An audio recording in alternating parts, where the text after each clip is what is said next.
In every filmgoer's life, there will come that one movie that you feel alone in liking when the rest of the world hates it. For me, the crowning achievement of disagreement has to be Pirates of the Caribbean at World's End.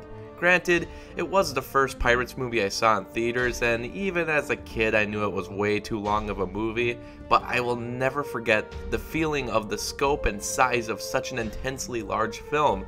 It's one of my favorite movie-going memories, and I've been waiting to do this review ever since starting this YouTube channel. Let's begin. This time around, Jack needs to be saved from the land of the dead. Meanwhile, the pirate lords have been called upon to aid in the final showdown for the future of piracy. They also need to free Calypso from her human bonds, while Davy Jones is under the control of the East India Trading Company. It all culminates in a battle that involves death, marriage, and a cap to what should have been a trilogy. Don't get me wrong, where the second film was a bit complicated, this one is really complicated, to the point where the filmmakers felt the need to add a slip of paper in the Blu-ray which explained a lot of the questions. Yeah, they went that far. But also, like the second film, a lot of the mysteries could be ignored due to the humor and character interactions. The only difference here is that this film is allowed to go all the way with its mythology and epicness. When I say this movie is huge, I'm not kidding. At the time of release, this was the most expensive movie ever made, and you see it on screen. To think that they made the Maelstrom scene in a large studio is unbelievable. This is craftsmanship beyond compare. I also love the sentimental moments scattered throughout. There's a cheesy scene where Barbossa marries Will and Elizabeth in the middle of a battle. It's dumb, sure, but when you see it and have been with these characters for so long, you kind of feel heartwarmed.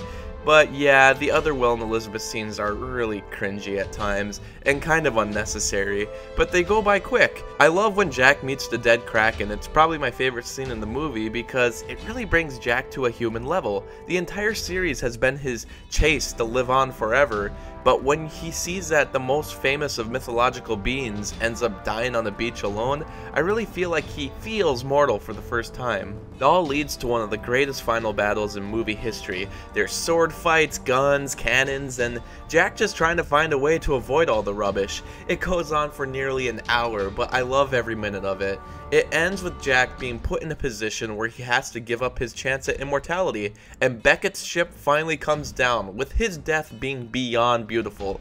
The final scene of the movie has all the characters evolved, but also in the same place they had been in the first film. It's cinematic fluency. The characters are as great as ever. Jack Sparrow takes a new dimension of crazy. Can you blame him? He literally died. Davy Jones is still so evil, but you also get some personal scenes from him and truly understand why he can't be changed from his ways. Beckett is still so calculating. He's like a little schoolboy that was given too much to play with. Actually, he sort of reminds me of Donald Trump. However, in the end, he meets his match and is truly outsmarted, and the reaction on his face is priceless. I love it every time. The only thing that annoys me is how Tia Dalma becomes a slightly different character from the last film.